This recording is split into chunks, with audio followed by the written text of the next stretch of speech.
I knew something was off when Evan leaned against my cube wall like he owned gravity itself, sipping from his protein shake with that smug MBA smirk like he'd just reinvented logistics by adding emojis to Slack. "You really want to stay late again, Carol?" he said loud enough for the interns to hear. "It's Friday, not a shuttle launch. This isn't NASA. You're replaceable, replaceable." That word hit the floor like a loose ceiling tile, and for a second, just stared at him, my terminal screen still blinking with a live migration queue that he didn't even know existed. Behind him, one of the new hires, a kid with a haircut straight out of a TikTok thirst trap, snickered like Evan just dropped the mic. I didn't say anything. I just clicked save on the redirect script and calmly closed the window. Here's what Evan didn't know. Every Friday night for the last 7 years, I stayed late to run log sanitization, sync checks, and hotfix trials. The kind of maintenance that doesn't show up in team meetings or sprint boards, because nobody outside the server room even knows what unscheduled downtime buffer overflow risk means or cares. But they sure notice when trucks stop moving and warehouses can't scan outgoing pallets. That kind of silence, it screams. That week's job was a storage redirect, moving critical endpoints off a legacy node onto a cleaner distributed loop I tested in staging for 43 days. No fanfare, no applause, just cautious prep. Evan thought my late night request was about overtime. Hell, I would have done it unpaid if it meant avoiding a sink rupture on Monday. But when your daddy owns the company, and your last job was consulting at a startup that folded after 3 months, nuance isn't your strong suit. I calmly explained why it needed to be done after peak traffic. I even offered to document it fully. His response? He laughed and said, "You sysadmins always think the world ends without you. It won't, and maybe that's where it all really started. Not with the code, not with the Friday, but with that moment, that sentence where I realized they weren't just ignoring my work, they were daring it to matter." By the way, if you've ever had your entire project tank because someone in khakis thinks servers run on vibes and vision boards, go ahead and hit that subscribe button. And toss a like our way while you're at it. It helps more than you know, and trust me, this story, it only gets worse before it gets satisfying. So I nodded at Evan, not out of agreement, just acknowledgement, like you'd give a goose honking at a storm drain. And I went back to work, clicking through the migration queue, setting it all up so clean and quiet it might as well have been an act of mercy. Around 3:12 p.m., I filed the migration readiness memo, complete with a labeled contingency map and inline comments. I even highlighted the soft shutdown threshold. Sent it to the whole team, CC'd Evan, flagged it urgent. He replied with a thumbs up emoji. No one else responded. At 4:35 p.m., I submitted a simple request via HR to stay late and complete the redirect that night. Just 1 hour, no overtime, a box ticked on a form. By 4:40 p.m., I got a Slack ping, "Come to the breakout room, now." Evan was waiting, standing like he was about to propose a TED talk. 3 people from facilities were there too, which made 0 sense. "Carol," he said, drawing it out like a toddler trying on his dad's tie, "we're modernizing, cutting bureaucracy. No more lone wolf sysadmin stuff." He made finger quotes around critical migration. "We need to build a culture of trust, collaboration. You'll either adapt," or he trailed off, letting the threat hang there like cheap cologne. I didn't argue, I didn't beg. I just stared at him, and behind the silence I felt it, the soft hum of systems already teetering. He didn't see it. No one did, but I did. I nodded once, excused myself, walked out, not out of fear, out of certainty, because the countdown had already started. At exactly 4:57 p.m., the Cube farm smelled like end-of-week relief, burnt coffee, vending machine chocolate, and that subtle collective exhale of people mentally clocking out. I was organizing my scripts folder, nothing dramatic, just a quiet wrap-up of a decade of keeping their digital intestines from clogging. That's when Evan showed up again, like a deleted scene from The Apprentice, flanked by 2 interns who looked like they still believed in agile frameworks and trust falls. "Carol," he said, too loudly, "you're done here. Pack your things." He grinned like he was doing me a favor. One of the interns, Tyler or Taylor, or some other alliterative disappointment, snorted. The other looked vaguely uncomfortable. He knew this wasn't standard termination protocol, but didn't want to break eye contact with Evan's Patagonia vest. I didn't cry, didn't even blink. I just stood up, calmly reached into my drawer, and handed Evan a plain manila folder labeled in 18-point Arial bold, Transition Risk Report. His smug expression twitched for half a second. He glanced at it like I'd handed him a crossword puzzle in Mandarin. What's this? I looked him square in the eye. That's what's left unsupervised when you remove the one person who understands your hybrid load balancer topology. He squinted like I'd insulted his crypto portfolio. In English, please. I smiled, just a little. You have about 15 minutes before your core traffic reroutes through an unconfirmed node loop with no DNS reconciliation. Put simply, the system's going to think it's dying and start eating itself. Tyler, the intern, let out a slow, almost involuntary wait. What? Evan waved the folder like it was a napkin at a barbecue. We've got people. It's not 2003. We'll fix it. I nodded. Sure. Just make sure whoever reads page 3 knows what a floating subnet map is. He stared. I walked past him, unhooked my lanyard, badge still clipped, and set it gently on the desk. For the first time in years, I felt nothing, no anxiety, no need to warn. I had already done the work. Report had everything. Step by step. Warnings included. It wasn't sabotage. It was pure, surgical truth cut open and labeled. As I walked past the break room, I heard one of the new sales guys yell, "Hey, Carol, happy early retirement." I didn't look back. Down in the elevator, the ride was silent except for the hum of an LED panel. It blinked between floors like a heartbeat, steady and dull. Somewhere upstairs, Evan was probably still flipping through the report, tending to understand it, too proud to ask the junior sysadmin what a log reconciler did. I stepped out into the parking lot, that cursed badge still warm in my palm. The sun was sinking behind the strip mall across the street, subway, vape shop, dry cleaner, like a poetic slap from reality. Outside Holt wears glass doors. I wasn't Carol the sysadmin anymore. I was just Carol. And I didn't feel small, I felt done. As I got in my car, phone buzzed, Slack notification. Then another, then 7 more. I didn't open them. By the time I merged onto Route 82, I knew what they were. Timeouts, failovers, confused pings from people who hadn't spoken to me in months, all wondering why the inventory system was timing out across 3 states and why the customer dashboard was now defaulting to a black screen with a loop error warning no one could trace. 15 minutes. Not because I wanted revenge, because Evan never opened the brief, because the only thing worse than underestimating someone is firing them without even reading the instructions they left behind. It started with a hiccup, a tiny one. At 5:16 p.m., just 19 minutes after I handed over my badge and walked out like a ghost who finally stopped haunting her own house, a CSR in Chicago pinged the internal help desk with, "Is the client portal slow for anyone else?" No exclamation points, no panic. Just the casual dread of someone who knows when Holtware gets weird, it gets weird fast. By 5:21 p.m., 3 more regions had chimed in. Dashboard loading issues, login delays, API fetches stalling halfway through the handshake. All of it small, minor, but together, it was the smell of smoke right before someone screams fire.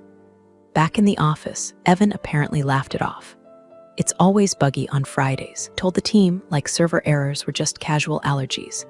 Then he made a joke about Mercury being in retrograde. Someone actually chuckled. The interns nodded, because that's what interns do when the guy who signs their meal stipends tries to look in charge. Except in the background, someone was watching. Josh, one of the new back-end interns, not a total idiot, despite the cargo shorts and ironic mustache, noticed something strange in Grafana. Queues were climbing. Not just climbing. Spiking, like a heartbeat trying to flatline and panic slap itself back to life. "Hey," Josh muttered to no one in particular. "Why are there 30,000 retry pings from Node C already? It's only been an hour." No one answered. Not really. Another dev glanced up, furrowed their brow, went back to their lukewarm lean cuisine. The Slack ops channel had gone from idle to dripping with thread replies. Stuff like DB1 not responding. And is the load balancer in failover?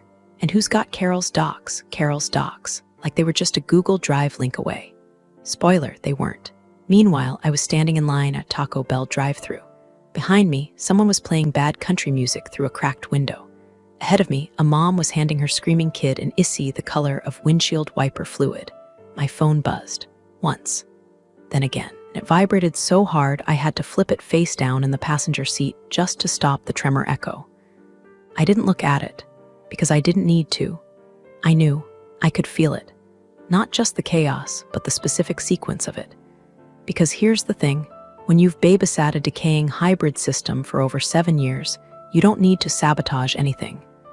You just stop holding its hand. Stop singing lullabies to the ancient shell scripts duct taped together by 6 different contractors over 3 administrations. You let it walk by itself, and it collapses under its own forgotten sins. Back inside Holtware, someone had finally found my transition folder. Evan barely glanced at it. Does she list what scripts are still active? Josh again? It's all annotated.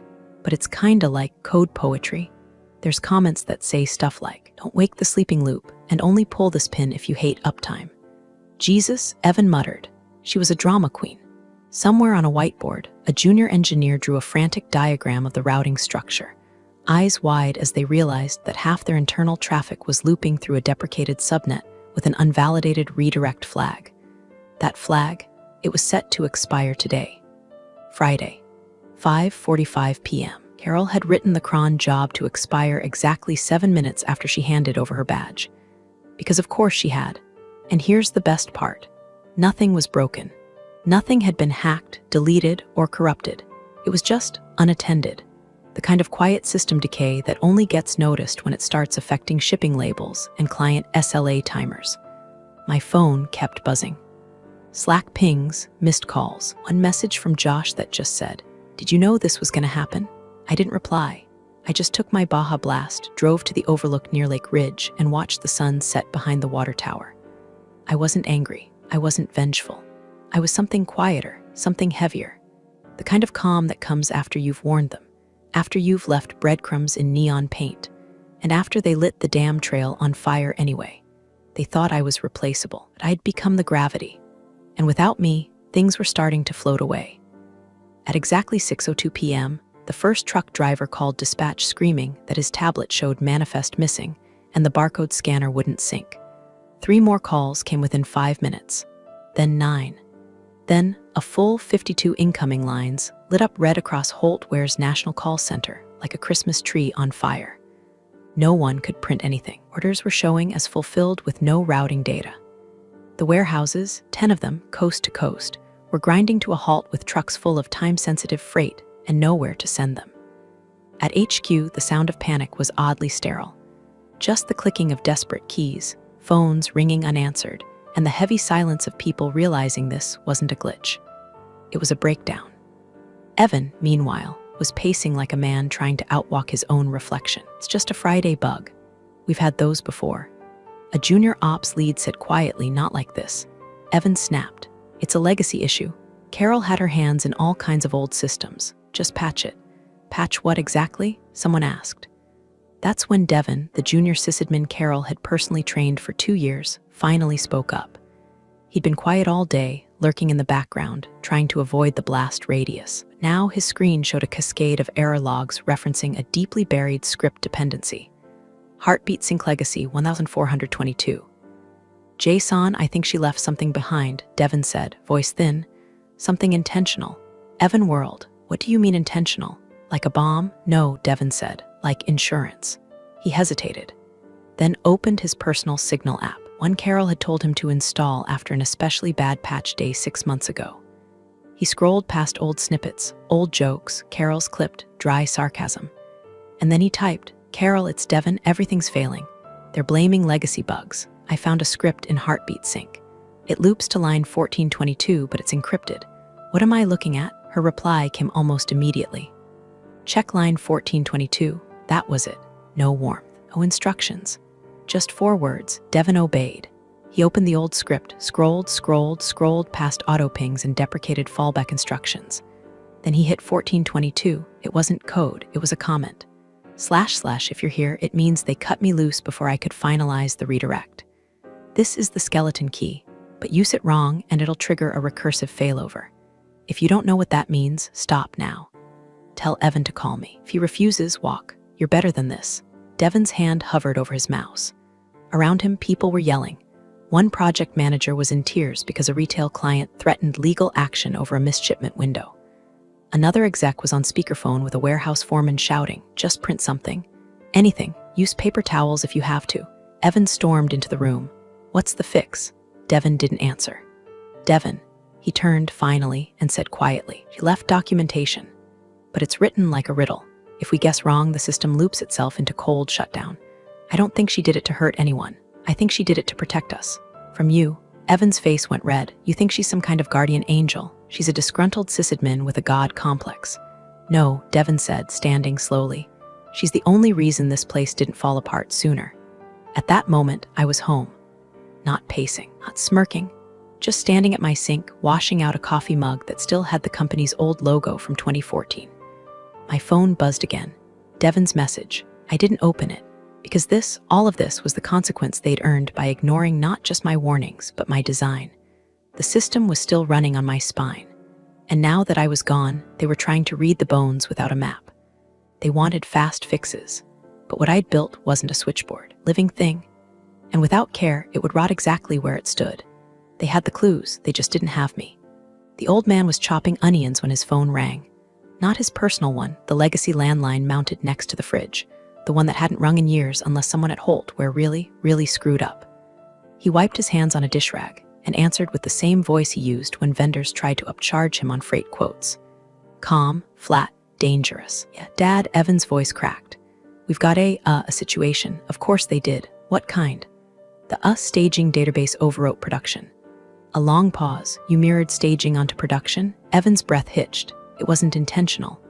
I think one of the redirect scripts didn't gate the push properly. Everything's crashing.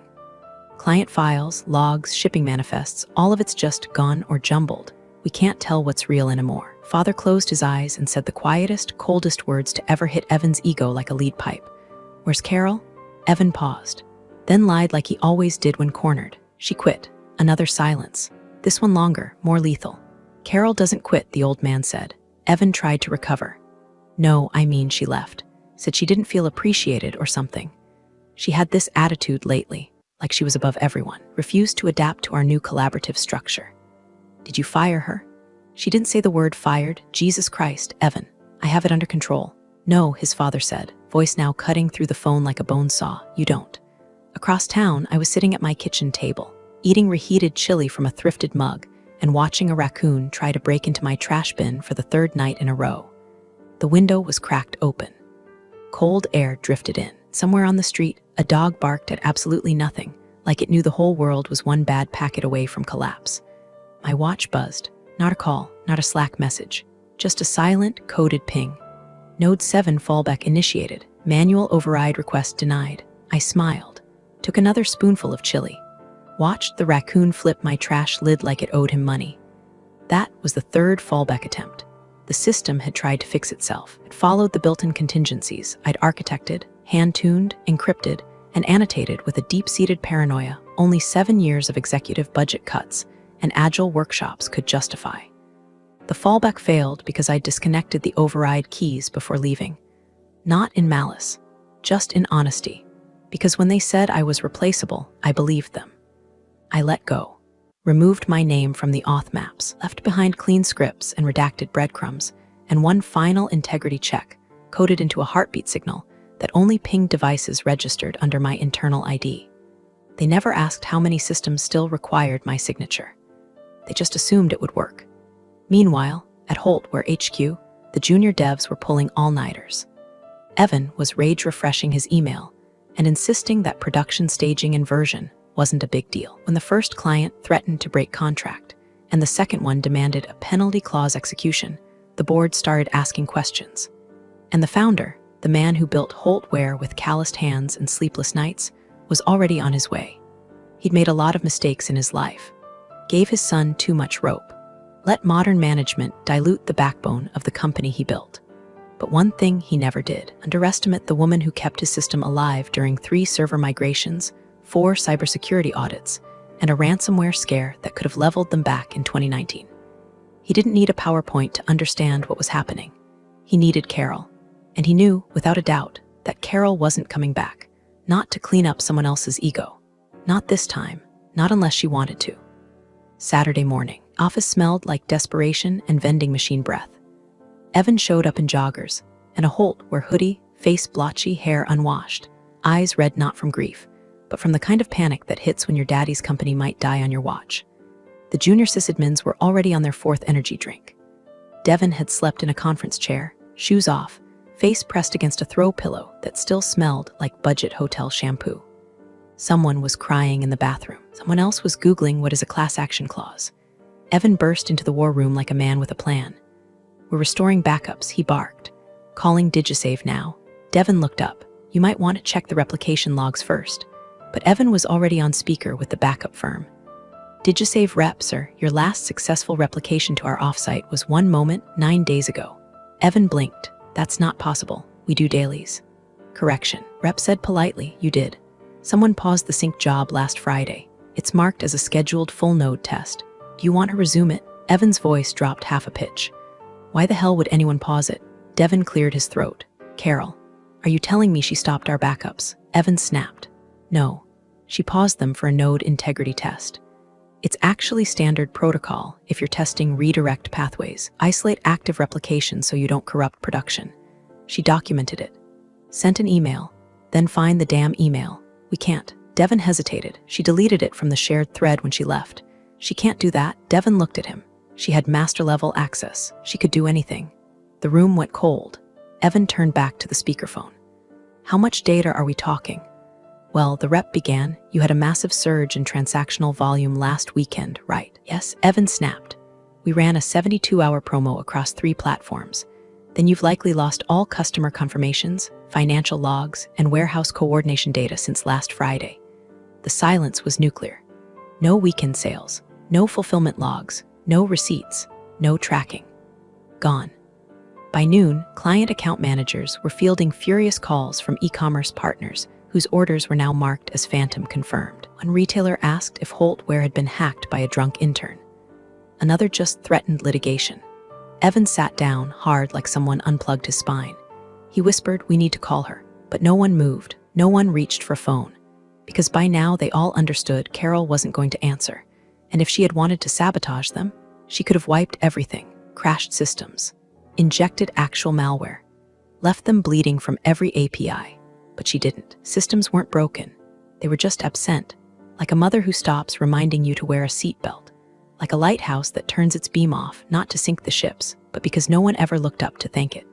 At home, I was reorganizing my tool shed, wiping grease off my old soldering station. I hadn't used it in months, but there was something comforting about the smell of warm circuitry and cracked rubber gloves. My phone vibrated. Devin, again. His message, "Backups are gone. Everything from the promo weekend.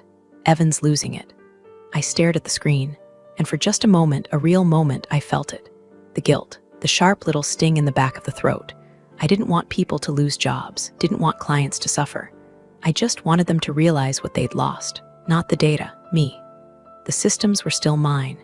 Even in their failure, they wore my fingerprints like a watermark. Every crash had my shape in it. Every fallback had my handwriting. And every hole they found, that was where I'd stopped catching them. I didn't destroy Holtware. I just walked away. And for the first time in years, it felt like peace. By Sunday morning, Holtware had officially hit the 5-alarm stage of collapse. The whiteboards were full.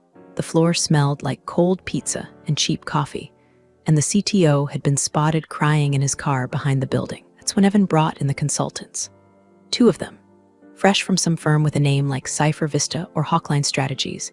Names that sound confident until you see the guys behind them fumbling through your terminal like they just learned what a subnet mask is. They arrived with rolling backpacks, Bluetooth headsets, and the kind of fake cheer you only get from people billing $400 an hour while trying not to throw up from panic. "Don't worry," said the taller one. "We specialize in disaster environments." The shorter one, Vijay, added, "We've handled Tier 1 collapses. Ransomware, insider sabotage, even a government contract that accidentally deleted its own HR system." Evan clapped them on the back like he'd just hired SEAL Team 6. But within 20 minutes, both men were pale, blinking at the cascading architecture map Devin had printed out and hung on the glass wall like a crime scene. "So, just to clarify," Rick said slowly, "you're saying everything, order flow, inventory tracking, client API authentication, is still routing through a deprecated subnet Carol flagged for replacement over a year ago?" Devin nodded. "And you let her leave with master access revoked, without replacing those routes?" Evan's jaw clenched.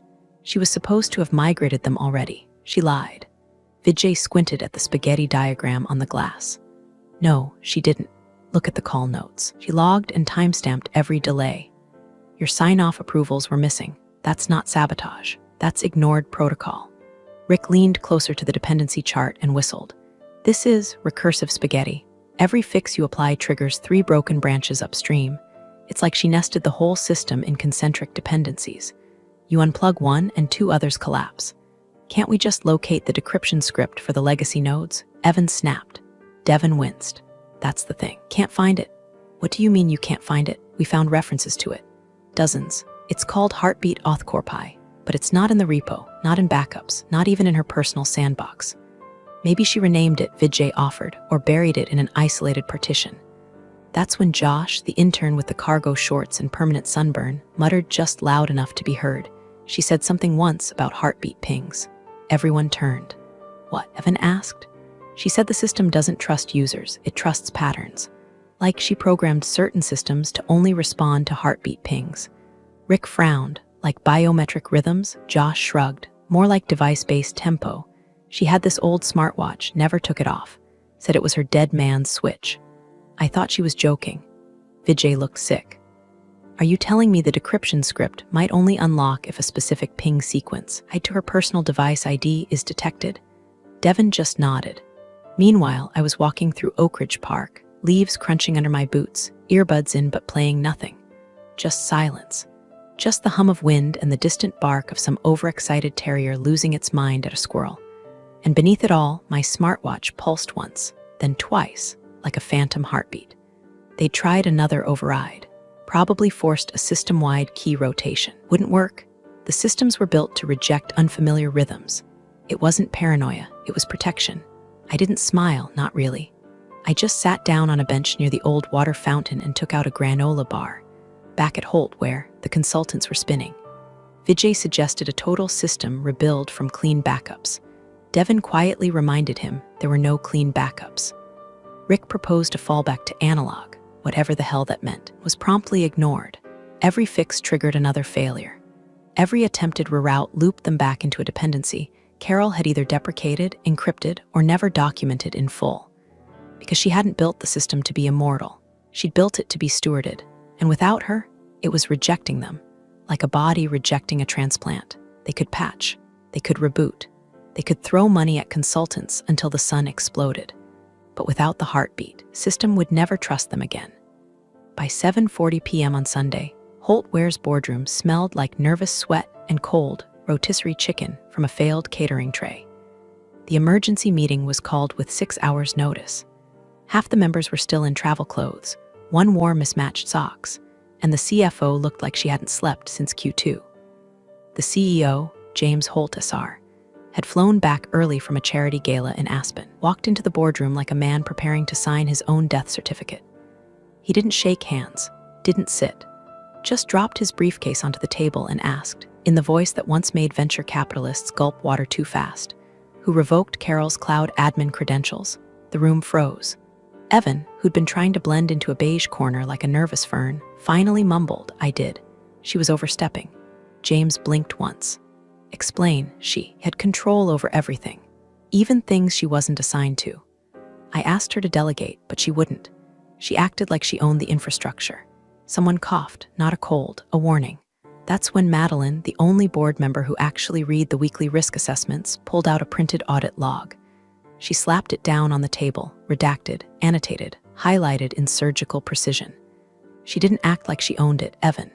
She did. Names on every compliance renewal for the past 6 years. Every SOC2 cert. Every multi-region deployment. Every vendor SLA. Every client uptime clause. Every single one. Evan flinched. She didn't share that responsibility. She wasn't allowed to, Madeline snapped. Because your father kept slashing the IT team's budget and funneling it into sales strategy pilots. James didn't say anything, just picked up the log and stared at it like it might apologize. And do you know, Madeline continued, who signed off on the 2019 infrastructure isolation policy that protected this company from the blue cipher breach that nearly bankrupted Apex Logi. Everyone waited. She did, she answered herself. Carol. And not only that, she predicted the failure vector 6 months before it happened. Someone else slid a screen forward. It was the internal incident report on Friday's staging push overwrite. The notes were brutal. Unauthorized admin reroute attempt. Failed decryption access. Checksum mismatches. systemic rejection of override credentials. The lead incident reviewer had written in plain English, the system architecture is rejecting command structures from any user who is not Carol G. That includes senior admins. The system doesn't recognize current credentials as valid. James looked at Evan. You didn't just revoke her access. Evan swallowed. I deleted her profile. Silence. You deleted the one person the system trusts? I didn't think. No, Evan, you didn't. Across town, I was sitting on my porch with a cup of lukewarm tea, wrapped in a hoodie older than their new CTO. The sky was purple-black, the air damp, headlights rolling lazily down the street. My cat was trying to murder a moth against the window pane. I was enjoying the peace that only arrives when everything behind you is burning and you're just done watching. My phone buzzed once. LinkedIn. I opened it. Hey Carol, big fan of your incident handling at Holtware. I'm the CTO at Atlas Freight. We're rebuilding our back end and could really use someone with your expertise. Let me know if you're open to a conversation. No emojis, no buzzwords, just quiet recognition from someone who knew what it meant to hold the line, while the rest of the building chased KPIs and motivational posters. I didn't respond. Not yet. I just stared at the message, then looked up at the stars. Back in the boardroom, James finally spoke, voice low and firm. Do we have any system left that she didn't architect? Devon, who'd been brought in to answer tech questions, swallowed hard. No, sir. Even the ones she didn't build. Run through the ones she did. So what can we recover? Devon hesitated. Whatever she documented. And what if she didn't? Then we can't. James stood there for a long moment. Then he slowly sat down at the head of the table. And the truth finally hit all of them at once. Carol hadn't been a technician. She hadn't been support. She hadn't been replaceable. She was the system. They just hadn't noticed until she was gone. Monday morning started not with a crash, with a blink, a soft, polite system notification. It didn't scream. It didn't flash red or shake anyone's screen. It simply appeared across every terminal, every client dashboard, every internal monitor like a church bell that rings once before the fire consumes the steeple. Node authentication failed. Master sync disabled. No option to dismiss. No retry button, just the words. And then nothing. Devon was the first to notice the eerie silence. The room, usually full of beeps and clicks and the soft hum of transactional traffic, felt vacuum-sealed. Even the coffee machine had stopped hissing, like it too was holding its breath. He whispered, "What the hell just happened?" Rick, the overpriced consultant, looked like he'd just been slapped with a frozen trout.